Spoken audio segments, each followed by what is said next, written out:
To me, I'm gonna get off the phone right now, and I am going to let you professionals look at the situation and come back to me with a solution. No matter what, no matter what nobody said. Let's just here and there, y'all are not working together the right way. We're losing. From the moment the first whispers leaked online, people felt something in the air.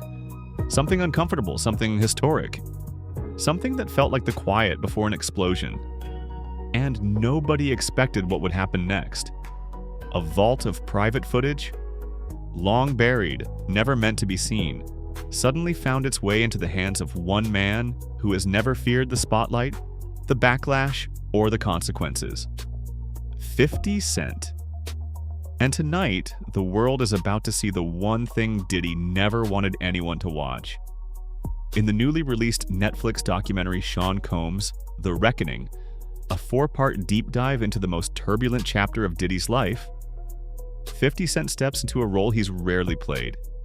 An investigator, a storyteller, and a man determined to expose what he believes the world deserves to know. The documentary arrives on Netflix at midnight, and the tension surrounding it feels like the countdown to something explosive. Cameras were rolling everywhere, inside cars, hotel rooms, meeting spaces, capturing days leading up to Diddy's arrest. But none of that footage was ever meant for the public. Yet somehow, it's here. In the interview leading up to the documentary's release, 50 Cent and Alexandria, one of the creative forces behind the project, sat down with Robin Roberts on Good Morning America. Their expressions alone said more than the words they spoke. This wasn't tabloid drama. It wasn't petty celebrity feuding. It was a puzzle, one piece at a time, finally being put together. As the camera rolled, they revealed a moment the world had never seen. Diddy pacing, arguing with his legal team, desperately trying to control a situation slipping away. His voice cracked between panic and authority as he demanded his lawyers work together and fix this. For a man known for strength, power, and flawless public branding, seeing him unravel behind closed doors felt surreal. And the question everyone kept asking was impossible to ignore. If Diddy filmed this himself, how on earth did it end up in Netflix's hands? That's when the story took a turn nobody predicted. The footage wasn't collected by Diddy directly.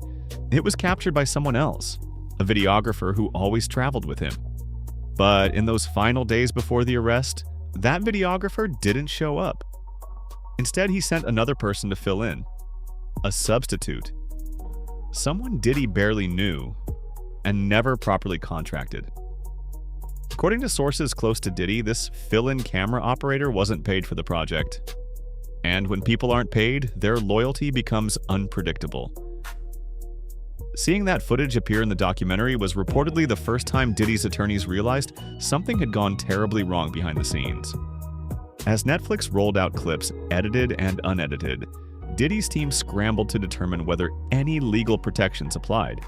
But the truth was messy. The original videographer had a contract. The replacement? Unknown, unclear, and possibly unprotected. Suddenly, all the carefully guarded private moments were fair game, and 50 Cent now held them in his hands. Whether people love him or hate him, one thing is certain. 50 Cent doesn't let go once he gets involved. But critics quickly came after him. Some accused him of using the documentary to fuel a 20-year personal beef. Others claimed he was adding unnecessary flames to an already raging fire. In his interview, 50 leaned back, smirked, and gave an answer only he could deliver, sharp, honest, and sprinkled with humor. He explained that years ago Diddy's behavior toward him, comments, invitations, weird energy, felt like a tester, something that made him uncomfortable. He insisted it wasn't personal revenge. It was accountability, it was clarity, and it was time. Alexandria added that the documentary wasn't about creating shock value or exploiting victims. It wasn't a highlight reel of scandals. The goal was storytelling, deep, human, complicated storytelling. Not everyone in the documentary had accusations. Some were witnesses, some were insiders, some were simply trying to make sense of a man they once trusted. The list of people involved was staggering. former Bad Boy artists, former assistants, producers, members of Danity Kane, people from Making the Band, industry legends like Eric Sermon, ex-wives of Bad Boy artists, even jurors from past cases. The presence of these individuals wasn't just surprising, it was unnerving. Many had been quiet for years. Some had disappeared from the public eye. Others once defended Diddy publicly, and now they were speaking freely. One of the most shocking appearances came from Capricorn Clark, a former assistant and creative director within Bad Boy's golden era. She was present during moments fans have only heard rumors about. Moments involving explosions, car incidents, extreme situations where danger seemed strangely close. Yet here she was, calmly recounting the events in front of Netflix cameras. People online wondered, how did 50 convince? Did